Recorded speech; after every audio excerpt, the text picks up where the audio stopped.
오늘 함께 나눌 말씀은 부활을 믿는 그리스도인의 삶, 빌립보서 3장 1절부터 16절 말씀입니다. 빌립보서 3장 1절부터 16절입니다. 교독하도록 하겠습니다. 끝으로 나의 형제들아, 주 안에서 기뻐하라. 너희에게 같은 말을 쓰는 것이 내게는 수고로움이 없고 너희에게는 안전하니라.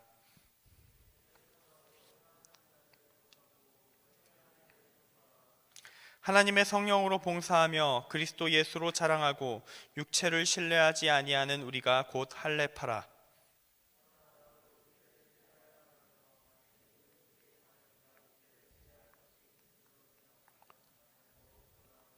나는 8일 만에 할례를 받고 이스라엘 족속이요 베냐민 지파요 히브리인 중에 히브리인이요 율법으로는 바리새인이요. 그러나 무엇이든지 내게 유익하던 것을 내가 그리스도를 위하여 다 해로 여길 뿐더러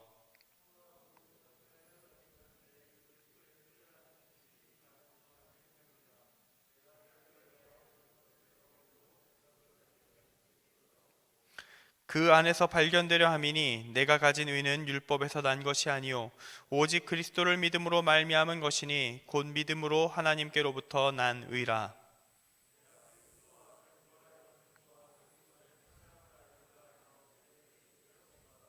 어떻게 해서든지 죽은 자 가운데서 부활에 이르려 하노니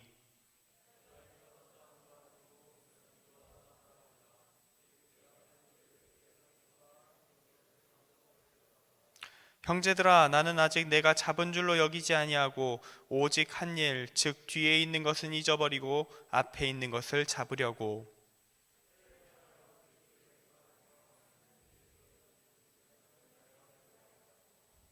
그러므로 누구든지 우리 온전히 이룬 자들은 이렇게 생각할지니 만일 어떤 일에 너희가 달리 생각하면 하나님이 이것도 너희에게 나타내시리라. 함께 읽습니다. 오직 우리가 어디까지 이르렀든지 그대로 행할 것이라. 아멘. 오늘 말씀의 제목은 부활을 믿는 그리스도인의 삶, 부활을 믿는 그리스도인의 삶입니다. 우리는 지금 사도신경의 신앙 고백, 이 그리스도인이 믿는다는 것, 그 믿음의 내용이 무엇인지에 대해서 말씀하고 있는 이 신앙 고백의 흐름을 따라서 성경의 말씀을 찾아 말씀을 나누고 있습니다. 그리고 오늘은 그리스도인의 믿음, 그 내용 중에서도 가장 중요하다고 할 수 있는 것, 이걸 못 믿는다면 그리스도인이 될 수 없다고 말할 수 있는 내용, 부활에 대해서 다루는 시간이 되겠습니다. 사도신경은 이렇게 고백합니다. 장사한 지 사흘 만에 죽은 자 가운데서 다시 살아나시며.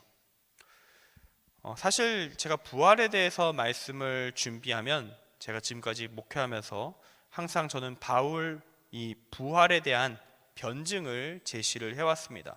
부활에 대해서 합리적으로 어떻게 설명할 수 있는가, 논리적으로 어떻게 이것이 진실이다라고 말할 수 있는가, 그에 대한 이야기를 항상 해왔습니다. 제가 모태신앙으로서 계속 교회를 다니면서 그리고 2013년부터 전도사로 목회를 시작하면서 여러 교회에서 사역을 하면서 지금까지 왔는데, 지금까지 저는 이 부활에 대해서 변증하는 설교, 부활을 믿을 수 없다고 하는 사람들에게 어떻게 부활이 합리적으로 믿을 수 있는가, 그것에 대해서 설명하는 설교를 그 어떤 목사님에게도 그리고 전도사님에게도 들어본 적이 없습니다. 제가 한 설교를 제외하고 남에게 들어본 적이 없었다는 이야기입니다. 그래서 그렇기 때문에 저는 이 부활에 대한 말씀을 전할 기회가 될 때마다 부활을 변증하는 설교를 했었습니다.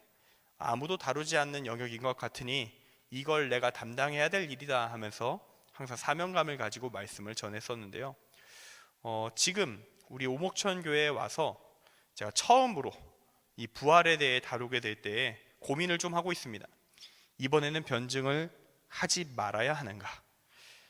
왜냐하면요, 제가 우리 교회에 부임하기 전에 유튜브를 통해서 우리 청년교회에서 선포된 말씀들, 설교를 전부 다는 아니지만 꽤 많이 들어봤습니다. 그런데 마침 올해 부활주일 4월 10일에 담임 목사님께서 청년교회에서 설교하신 것을 들었는데 여기서 제가 항상 다루고 있었던 이 부활 변증 이야기가 그 안에 담겨져 있더라고요. 저는 정말 사실 그때 놀랐었습니다. 나름대로 이 부활에 대해서 논리적으로 역사적으로 변증하는 이 연구 결과, 이 데이터, 이런 게 책으로까지 출간된 거는 상당히 최근이거든요. 한 2010년 넘어가야 됩니다. 그래야 이제 책으로 나온 부활에 대해서 설명하는 것들을 발견할 수가 있어요. 그래서 연배가 높으신 목사님일수록 이 데이터를 알고 다루시는 경우가 거의 없습니다. 그리고 변증이나 이런 걸 논리적으로 설명하는데 관심이 있어서 공부를 하지 않는 한 젊은 목회자도 모르는 경우가 많은 것이 이 부분입니다. 근데 은퇴를 앞두신 담임 목사님께서 이걸 가지고 설교를 하셨다. 저는 아직도 말씀 연구를 멈추지 않고 계시는구나, 최근의 데이터를 계속 습득하고 계시는구나, 대단하신 분이다라는 생각을 하면서 말씀을 들었던 기억이 있습니다. 근데 그건 이제 제가 얻은 감동이고요. 문제는 저한테는 문제가 좀 생긴 거죠. 이게 부활이란 주제를 나누게 될 때, 이 주제를 만났을 때 난 뭘 말해야 되나, 그러면 이 생각이 드는 겁니다. 이미 담임 목사님께서 올해 4월에 제가 쓰던 주무기를 쓰셨어요. 근데 11월에 또 하는 게 과연 맞는가? 근데 하필이면 사도신경에 이 부활에 대한 고백이 분명히 존재하고 이걸 다루기로 하는 이상 이 변증을 안 하긴 조금 애매한 부분이 있습니다. 그리스도인이 믿어야 될 근본, 핵심이라는 차원에서 이것이 있는 것이고 이것에 대한 설명, 논리적인 설명이 필요하기 때문입니다. 다른 설교들을 하면요, 부활에 대한 다른 설교들을 하면 다 전제가 있어요. 다 부활을 믿고 있다, 부활을 알고 있다는 걸 전제로 해서 다음 이야기를 전개하게 됩니다. 그리고 또 4월달 설교잖아요. 지금 그 내용 어디까지 기억하고 계실지 잘 모르겠다, 이런 생각도 들더라고요. 그래서 계속 고민하다가 결론을 내렸습니다. 이걸 아예 안 다룰 수는 없다. 근데 이것만 집중해서 다루면 안 되겠다. 그래서 저는 오늘 본문을 바꿨습니다. 사실 지금 우리가 본 본문은 제가 원래 보통 하던 본문이 아니라 다 바뀐 본문이고요. 그리고 지금 미리 말씀드립니다.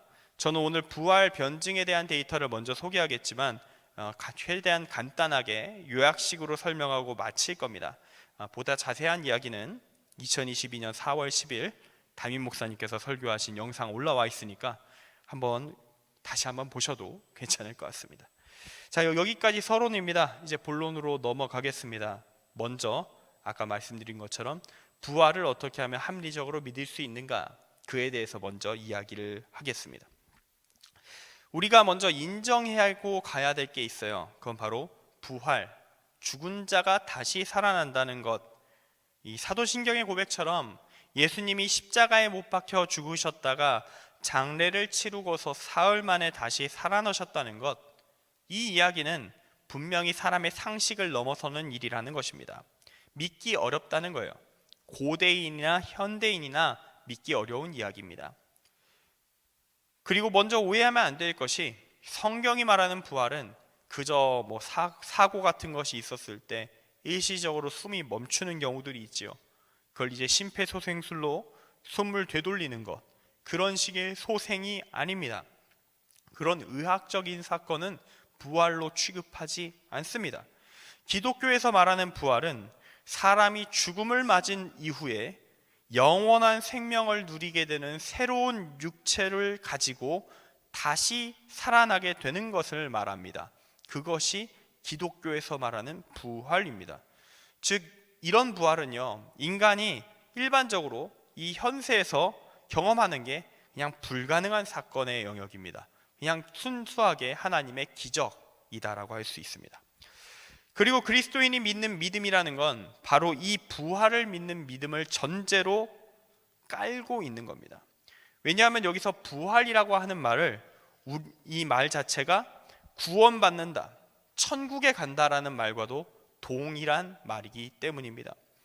그리스도인이 예수를 믿는다는 것은 무엇이냐? 예수님이 제시하신 십자가를 통한 부활의 길이, 구원의 길임을 믿는 것입니다. 이건 제가 만든 말이 아니라 성경이 하는 말입니다. 로마서 6장 5절은 이렇게 이야기하고 있어요. 만일 우리가 그의 죽으심과 같은 모양으로 연합한 자가 되었으면 또한 그의 부활과 같은 모양으로 연합한 자도 되리라. 아멘. 여기서 그의 죽으심과 같은 모양이라는 말은 살아서 활동하셨던 예수님의 인생 전체를 의미합니다. 하나님의 뜻을 붙잡고 그 뜻에 따라 끝까지 살다가 죄 없이 누명을 쓰고 십자가에 달려 죽으신 그 의로운 삶, 의인의 삶, 죽음까지 이르는 예수님의 인생 전체를 의미하는 것입니다. 그와 같은 모양으로 연합하면, 즉 예수님처럼 의인으로 이 땅에서 살면 우리도 예수님처럼 부활할 것이다. 이게 바로 그리스도인이, 기독교인이 말하는 믿음입니다. 성경이 분명히 증언하고 있는 믿음 그 자체입니다. 이때 좀 생각해 볼 필요가 있어요. 우리는 이 믿음을 가지고 있는가? 적어도 이것이 그리스도인이 가져야 할 믿음이라는 사실을 인정하고 그렇게 살려고 노력하고 계십니까? 여러분의 의지가 아직 살아있고 조금씩이라도 전진하고 있다면 여러분은 난 그래도 믿음이 있다라고 말할 수 있습니다. 그러니까 걱정할 필요는 없어요. 다들 이 정도는 하실 수 있으시죠? 자, 매일 1mm씩 앞으로 옮기자. 딱 이 정도 마음이라도 가지고 있으면 그래도 구원은 받을 겁니다. 전진에 대한 의지를 포기하지 않는 것, 믿음의 삶을 포기하지 않는 것, 그것이 제일 중요하다는 것이죠. 그런데 문제가 있습니다. 막상 예수님의 부활이 거짓이라면, 진짜 가짜라면, 이게 꾸며낸 이야기면 부활을 믿는 우리가 진짜로 어떻게 됐느냐는 겁니다. 성경도 인정하고 있어요. 그러면 우리의 믿음은 헛된 것이다. 쓸데없는 짓을 한 거나 다를 바 없다라고 말합니다. 고린도전서 15장 17절에 이렇게 적혀 있어요. 그리스도께서 다시 살아나신 일이 없으면 너희의 믿음도 헛되고, 헛되다는 것입니다. 예수님이 부활을 안 하셨으면 그리스도인이 될 이유가 없다는 겁니다. 그냥 세상 막 살아도 됩니다. 지금 이 시간 주일날 교회 안 와도 된다는 얘기예요. 예배를 드릴 필요가 없다는 얘기입니다. 왜냐? 우리가 믿는 것이 가짜면 그걸 왜 믿고 삽니까? 진짜이기 때문에 이곳에서 우리가 시간을 보내고 있는 거예요. 우리의 시간을 하나님께 드리고 있는 것입니다. 그렇기 때문에 이 역사 속에서 이 질문은 항상 던져져 왔어요. 부활이 진짜냐 가짜냐? 모든 불신자들, 무신론자들이 역사적으로 모든 순간 제기해왔던 문제였습니다. 왜냐? 이것만 확실하게 부숴버릴 수 있다면 기독교는 소멸하기 때문입니다. 존재의 의의가 없어요. 가짜이니까. 그렇기 때문에 그들은 부활을 부정하기 위한 논리들을 역사 속에서 쭉 발달시켜 왔고 지금도 그것을 세상에 퍼뜨리고 있습니다. 다양한 문화적 수단들을 통해서 말이죠. 그런데 그렇다고 걱정할 필요는 없어요. 왜냐하면 교회는, 여러분은 준비가 혹시 안 됐을지라도 교회는 그 문제에 대해 대응할 준비가 이미 다 되어 있기 때문입니다. 부활이 충분히 믿을 만한 사실이라고 우리는 답변할 수 있는 논리적인 대안을 가지고 있습니다. 지금부터 그 이야기를 쭉 풀어드리겠습니다. 첫 번째 무신론자들의 공격은 기절설입니다. 예수님이 기절했다, 죽지도 않았다라는 이야기를 펼치는 것이죠. 예수님이 십자가에서 죽지 않고 기절을 했는데 가사 상태에 빠져서 마치 숨이 멎은 것 같은 상태가 됐는데 로마 군인들이 죽은 줄 알고 십자가에서 내려줘서 나중에 예수님이 무덤에서 정신 차렸다, 이런 이야기입니다. 이 논리를 무신론자들이 과거 베스트셀러였던 일명 다빈치 코드라는 책을 통해서 한번 쭉 이슈화시켰던 적이 있습니다. 세상에 많이 퍼뜨렸어요. 죽지 않으면 부활이 있을 수 없지 않느냐, 이렇게 말이죠. 그리고 이후에 이렇게 얘기하는 겁니다.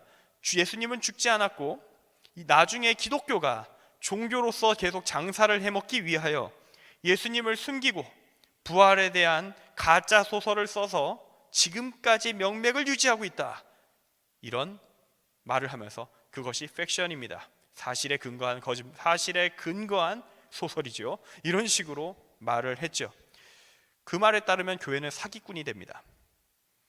근데 제가 단호하게 말씀드리는데 이건 무식한 소리예요. 어떤 것에서 무식한 거냐?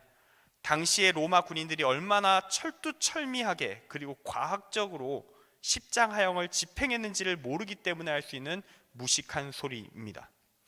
십자가에 달린 죄수는 어떤 관리를 받냐면 백부장이 1:1 마크를 합니다.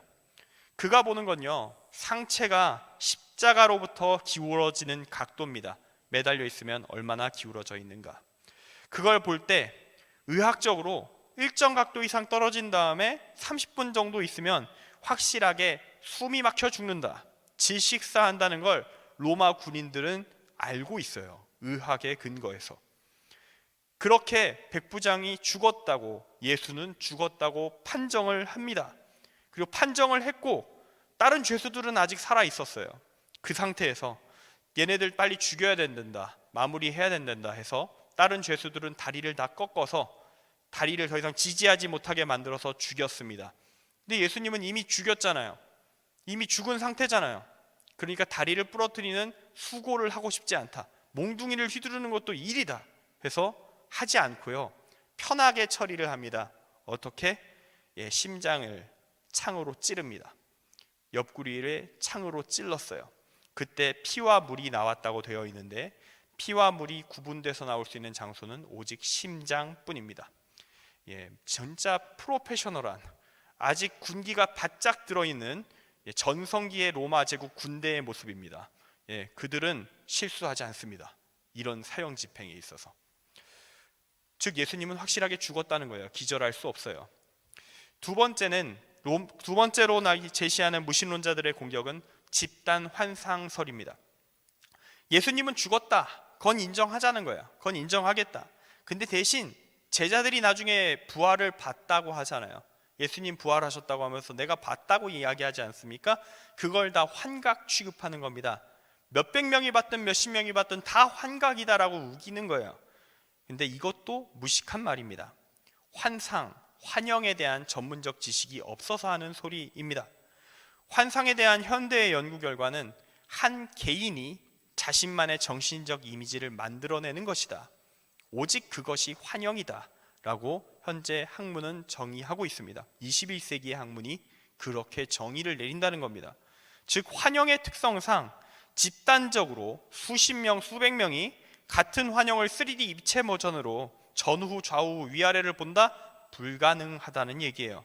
그런데 예수님은요, 성경의 기록에 따르면 수백 명에게까지 다각도로 비추는 모습으로 그들 가운데 등장하셨습니다. 즉 성경의 기록을 우리가 믿을 수 있다면 이건 환상일 수 없다, 합리적으로 이렇게 우리는 답변해 줄 수 있는 것입니다. 자, 이제 그럼 마지막 주장으로 넘어갑니다.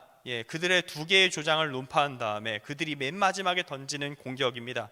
그냥 성경 자체, 부활 이야기 자체를 그거 그냥 다 가짜다 라고 우겨버리는 방식입니다. 성경 부정. 이 주장은 성경에 나온 부활의 기록이 그냥 허위 사실이라고 말하는 겁니다. 예수님의 제자들이 자신들만의 종교 조직을 구성해서 장사를 해먹기 위하여 사이비 종교를 만들듯이 조작된 기록을 만들었는데 와, 잘 속였다, 지금까지 속여먹고 있다, 이런 식의 이야기를 하고 있는 것이죠. 그런데 부활에 대한 기록은 합리적으로, 마찬가지로 합리적으로 조작된 기록일 수 없습니다. 그 근거는 두 가지예요. 부활의 첫 번째 목격자가 여자라는 거. 첫 번째 증거는 부활의 첫 번째 목격자가 여자라는 거. 사기를 칠 생각이라면 설득력이 있는 구성을 갖춰야만 합니다. 당시 증언의 법적 효력조차 없었던 여자, 안타깝게도 여성의 권익이 아직 제대로 올라가지 않은 시점이었기 때문에 그들의 말은 법적 증언으로서의 효력이 없었어요.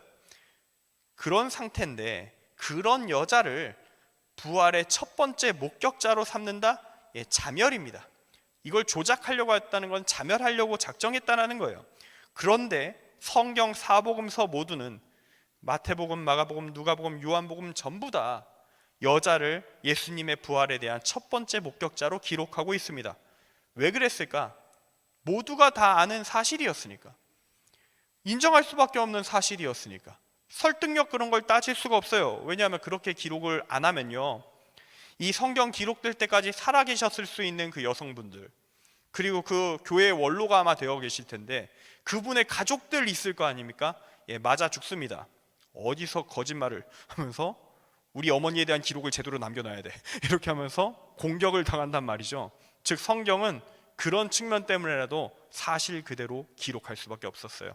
남들이 이걸로 나중에 시비를 걸지라도 그렇게 사실 그 자체를 기록한 겁니다.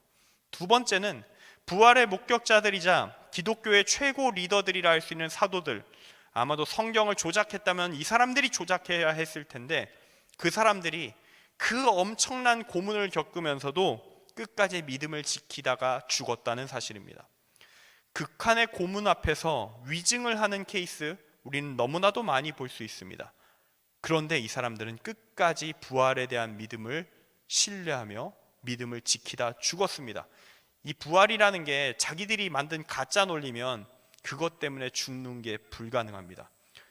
자신이 확고부동한 어떤 신념을 가지고 이게 옳다고 생각하다가도 진짜 견딜 수 없을 정도의 고문에 시달리면 사람이 꺾일 수 있는데 모두가 꺾이지 않았습니다. 적어도 사도들은 꺾인 자가 없습니다. 왜냐? 이들의 믿음은 죽음을 넘어서는 부활이며 그들은 그것을 분명히 받고 예수님의 손을 만져봤고 체크가 끝났기 때문에, 승천하는 것도 봤기 때문에 나의 눈과 몸에, 온몸에 새겨진 그 경험을 지울 수가 없으므로 나는 믿는다. 내가 보고 경험한 것을 거절할 수 없다. 그것을 없다 말할 수 없다 하며 죽었던 것입니다. 이것으로 증명이 되는 거예요. 부활은 조작된 기록일 수 없다. 객관적으로, 합리적으로 우리는 충분히 그렇게 말할 수 있다라는 겁니다. 자, 여기까지 이게 현대의 무신론자들이 성경에 기록된 부활에 대해서 제기하는 공격, 그 공격에 대한 기독교의 답변입니다. 기독교에는 수없이 많은 이성적인 고민과 문제, 질문들에 대한 답이 준비가 되어 있습니다. 우리 개개인들은 모를 수도 있겠지만 답은 준비되어 있습니다. 연구할 준비, 들을 준비만 되어 있다면 데이터는 전달될 수 있다라는 것입니다. 앞에 있는 목회자를 좀 잘 활용해 주시면 좋을 것 같습니다. 자, 그럼 이제 변증 이야기는 끝입니다. 여기까지 하고요. 오늘 말씀에 대한 내용을 좀 다루어 보겠습니다. 오늘 말씀은 그렇다면 제가 지금까지 설명한 믿을 만한 이 부활이라는 것을 믿게 된 그리스도인, 이걸 받아들인 그리스도인은 앞으로 어떻게 살아가야 하는가, 그것에 대해서 사도 바울이 자신의 삶을 설명하면서 이야기해 주는 내용입니다. 1절부터 6절까지의 말씀은 바울이 예수님 믿기 전에 어떤 사람이었는가에 대해서 이야기해 주고 있습니다. 당시 이 빌립보서라는 편지를 받았던 이 빌립보 교회는 일명 할레파라고 불리던 그룹이 있었습니다. 그들은 이방인 출신으로서 그리스도인이 된 사람들한테 이런 걸 요구했어요. 그 사람들도 기독교인이 맞아요. 예수만 믿는 것이 아니라 유대교의 율법도 지키면 더 좋아. 이렇게 그들에게 이야기했던 겁니다. 유대인 출신 그리스도인들이 이방인으로서 그리스도인 된 사람들한테 너희들 이제 유대교 율법도 지키는 게 더 좋아. 이렇게 이야기했다는 것이죠. 실제로 당시에 유대인으로서 그리스도인이 된 사람들은요, 유대교식의 율법 지키는 거 자신들의 전통 문화잖아요. 근데 평생 지켜온 일상이야. 예수님 믿는다고 그 일상을 고칠 이유를 못 느낍니다. 뭐 하루 3번 기도하면 되는 거지. 그래서 몸에 밴 습관 유지합니다. 율법 그냥 지키며 삽니다. 물론 율법에 대한 이해와 해석은 바뀌었지만요, 그 예수님께서 가르쳐 주신 것처럼 하나님 사랑과 이웃 사랑의 정신 안에서 그동안 지켜왔던 이 율법의 껍데기가 중요한 게 아니라 이 율법의 정신을 잘 살려서 의미를 생각하며 지키자, 이런 식으로 자기 나름대로 정리를 해서 율법도 어느 정도 지키며 살았던 것이죠. 이게 그나마 유대인 그리스도인다운 제대로 된 모습인데, 안타깝게도 모든 유대인 그리스도인이 예수님이 가르쳐 주신 이 정통적인 올바른 형태의 적용을 하지는 않았다라는 겁니다. 그들 중에 일부는 이렇게 생각합니다. 그냥 율법 자기들한테만 적용하고 살면 되잖아요. 몸에 뱄으면 그래 오케이 그러면 되는데 이러는 겁니다. 이걸 가지고 이방인 그리스도인과 유대인 그리스도인 사이에 차별적인 태도를 취하는 거예요. 우리는 다 그리스도인이지만 율법을 지키는 나야말로 더 우월한 존재이며 너희는 열등한 존재야. 교회 내에서 서열 정리 좀 하자 이러는 거예요. 교회든 세상이든 이 사람 모이는 조직에서는 언제나 누군가를 짓밟고 그 위에 서려고 하는 이 권력 다툼이 완전히 없을 수는 없어요. 교회는 그걸 없이 하려고 최선을 다할 뿐입니다. 우리 모두는 아직 그리스도인이지만 완전 무결하지 못하거든요. 그 어떤 존재도 하나님 보시기에 완전하긴 어렵습니다. 이런 그룹들을 향해 이런 이상한 형태로 율법을 지키겠다고 나선 유대인 그리스도인들을 향해 사도 바울이 오늘 거칠게 비난을 퍼붓습니다. 1절 말씀에서 같은 말을 쓴다라고 되어 있는데요, 이 말은 이런 교육 예전에도 했었다는 거예요. 한두 번 한 게 아니야. 근데 그 말 다시 한 번 더 할게. 이렇게 이야기하는 겁니다. 강조해서 이렇게 말합니다. 율법을 이방인들에게 똑같이 추가하려고 하는 자들, 그것을 통해서 유대인 출신 그리스도인인 자신의 권위를 교회 내에서 더 높이고 권력을 휘두르려고 하는 자들, 너희들이야말로 너희가 과거 믿었던 유대교에서 이방인들을 비하할 때 쓰던 그 개들과 같은 존재다. 너희가 개라고 하면서 맨날 욕했었잖아. 너희가 바로 개다 라고 이야기하고 있습니다. 성경에 욕이 기록되어 있는 거예요. 욕설이 그대로 기록되어 있습니다. 그들은 행악하는 자들이다, 악을 행하는 자들이라고까지 말합니다. 그러면서 왜 쓸데없이 이미 세례 받아 놓았으면서 이제는 외과 수술에 불과해진 할례를 또 받아야 되느냐 이렇게 이야기하냐고, 그걸 또 받아야 된다고, 유대인의 삶의 형식까지 지켜야 된다고 말하는 그들을 절대로 따르지 말라고 합니다. 그런 생각이라면 할례 받지 말라는 겁니다.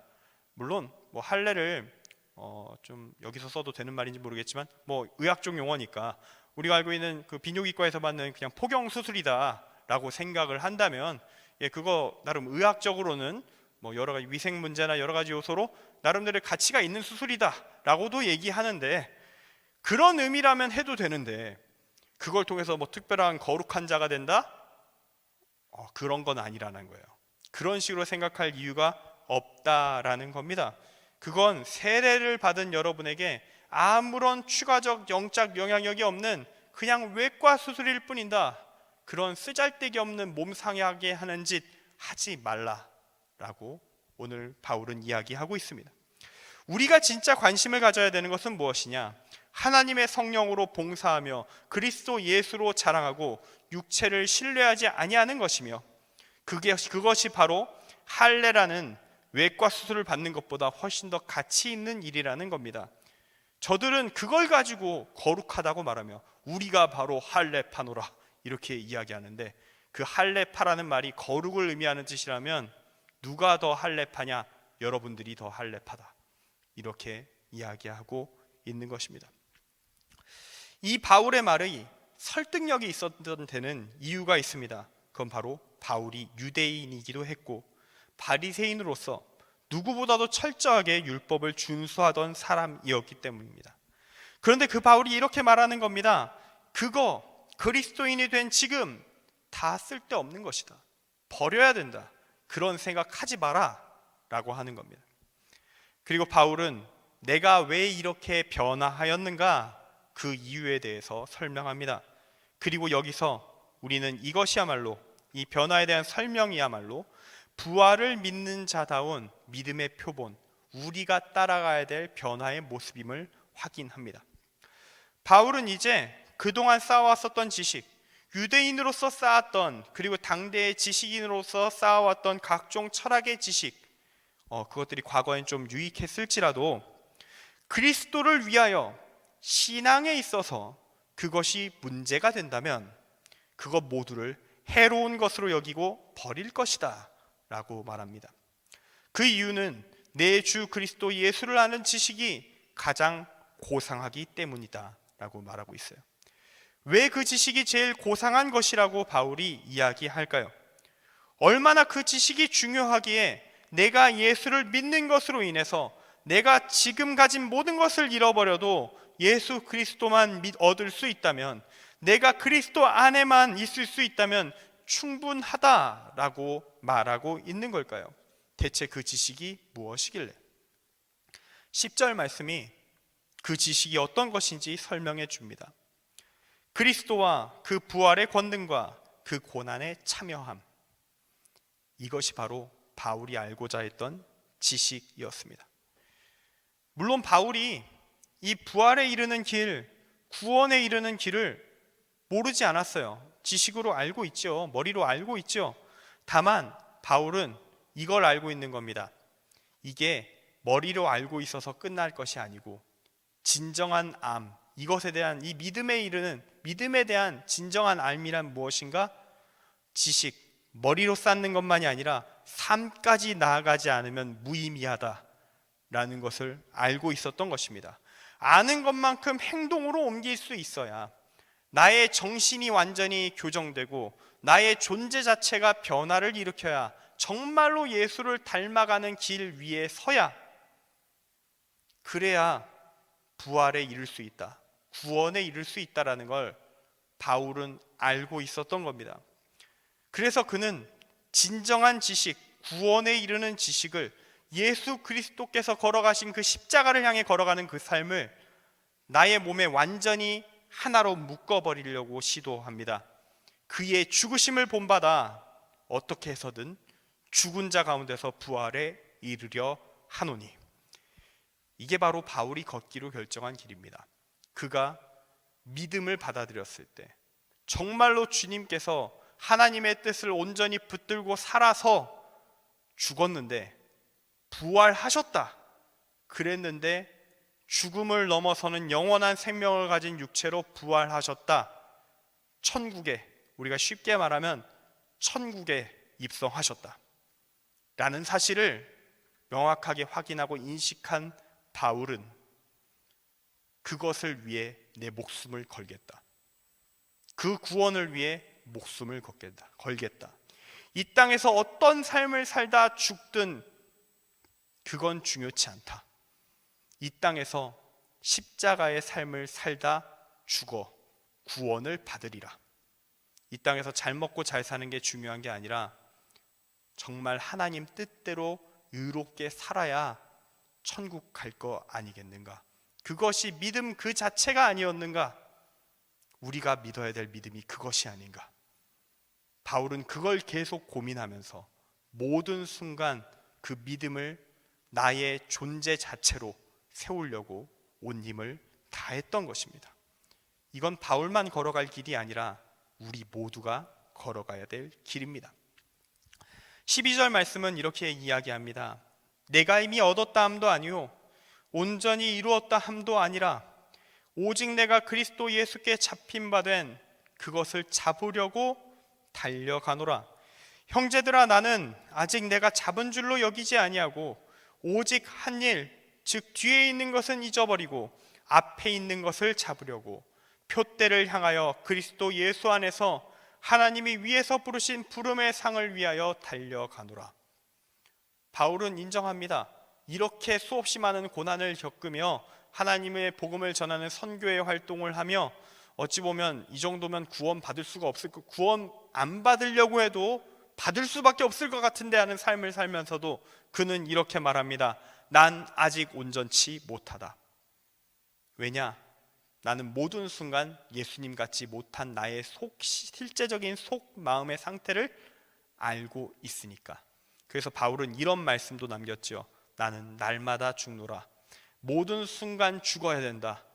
이게 가끔 이런 경우 있어요. 나는 죽어야 된다는 말을 내 생각 다 버리고 나의 목표 다 버리고 인생도 다 버리고 주님께 헌신하여 교회에만 살고 막 이런 개념이라는 얘기가 아닙니다. 나의 의식을 자발적으로 하나님의 말씀에 하나로 묶어 놓는 겁니다. 이건 우리가 결단하는 거예요. 주님, 내가 말씀대로 살겠사오니. 나의 주인이 하나님이십니다. 예수 그리스도이십니다. 내가 그걸 결단으로 내 마음속에 박아 넣습니다. 그거 붙들고 갑니다. 모든 순간 솔직하게 자주 쓰러지겠지만 주님, 그 순간마다 다시 일어서겠습니다. 도와주십시오 하면서 사는 인생, 그렇게 사는 게 구원받는 길인 것입니다. 바울도 그걸 압니다. 그래서 내가 지금 온전해 보이지만 솔직하게 온전치 못하다. 다만 구원받는 길은 무엇인가? 포기하지 않는 것이다. 나는 모든 순간 표대를 향하여 달릴 것이다.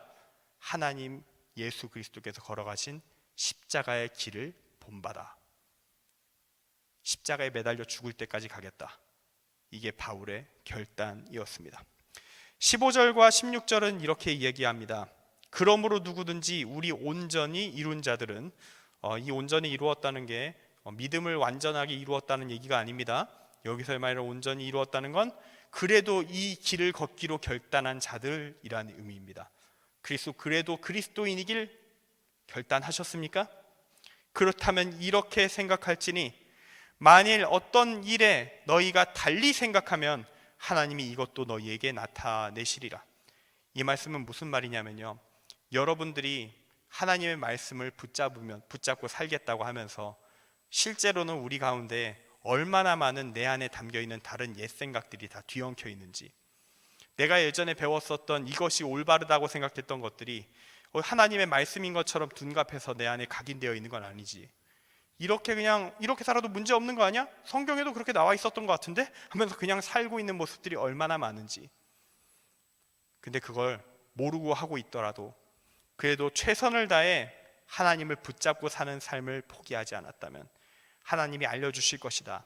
너희가 달리 생각하고 있을지라도 하나님이 너를 만져주실 것이다. 그러니 나 어차피 완전하지 못할 것 같은데 적당히 하고 살면 안 되나? 그러지 말아라. 포기하지 않으면 너의 부족함은 주님이 채우신다. 그렇게 말하고 있는 것입니다. 16절은 이렇게 마칩니다. 오직 우리가 어디까지 이르렀든지 그대로 행할 것이라. 어디까지 이르렀는가? 솔직하게 사도 바울 수준은 저는 확실하게 안 된 것 같고요. 여러분들은 어떨지 모르겠습니다만 다들 각자의 수준이 있겠죠. 근데 성경은 이렇게 말합니다. 당신이 어디까지 이르렀는지가 중요한 게 아니야. 구원의 길, 그 길 가운데 존재하고 있는가? 너가 지금 전방에 있냐 후방에 있냐, 그게 중요한 게 아니다. 다만 중요한 건 너가 어디로 있든지 발걸음을 옮기는 것이다.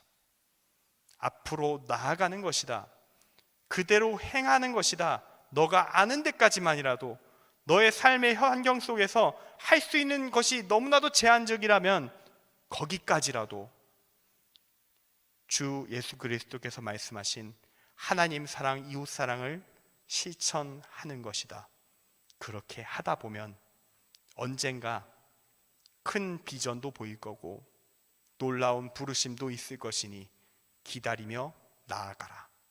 이것이 오늘 말씀의 끝입니다. 말씀을 정리합니다. 부활을 믿는 그리스도인의 삶, 부활에 대한 변증을 먼저 이야기했고, 이걸 믿게 된 사도 바울의 인생에 대해서 이야기하였습니다. 더 많은 이야기를 할 필요가 없습니다. 여러분들은 이렇게 생각할 수도 있을 것 같습니다. 바울의 인생을 복제하듯이 살 수는 없을 거예요. 예수님의 인생도 그대로 복제하듯이 살 수는 없을 겁니다. 여러분이 닮아가야 될 건 똑같습니다. 정신을 닮으십시오. 끝까지, 죽기까지 하나님의 말씀대로 살려고 끝까지 발버둥치며 살았던 예수님, 그렇게 십자가에 달리신 예수님, 그리고 끝까지 그 길을 쫓아가려고 노력했던 바울, 여러분의 삶의 자리에서 그렇게 사십시오. 그때 여러분의 마음속에 확신이 들어올 겁니다. 아, 나는 구원받았구나. 주님이 나와 함께 하시는구나. 분명히 나를 도우실 것이구나. 지금 이 길 가운데 주님이 나와 함께 계시는구나. 그러한 경험들이 여러분의 결단 가운데, 여러분의 삶 속에서 이루어지기를 간절히 소망합니다. 기도하겠습니다. 사랑의 하나님 아버지, 주님, 우리에게 부활을 믿을 수 있는 믿음을 온전히 주시옵소서. 머리로 부활이 있었구나, 사실이었구나, 그것 아는 것도 꽤 중요하겠지만 그것 안다음이 더 중요함을 우리가 알게 하여 주옵소서. 정말 부활하셨다면 나는 어떻게 살아야 되는가? 그 부활을 믿는 것이 기독교라면 그 기독교에 함께하고 있는 나 그리스도인인 나는 어떻게 살아가야 할 것인가? 나는 구원받은 자로 살려고 교회를 다니는데 나는 정말 구원받을 만한, 아니 성경이 말하는 믿음 그 자체를 정말 갖고는 있는가? 주님, 우리가 우리 자신을 돌아보고 도전하게 하여 주옵소서. 포기하지 않고 나아갈 수 있는 힘을 주시옵소서.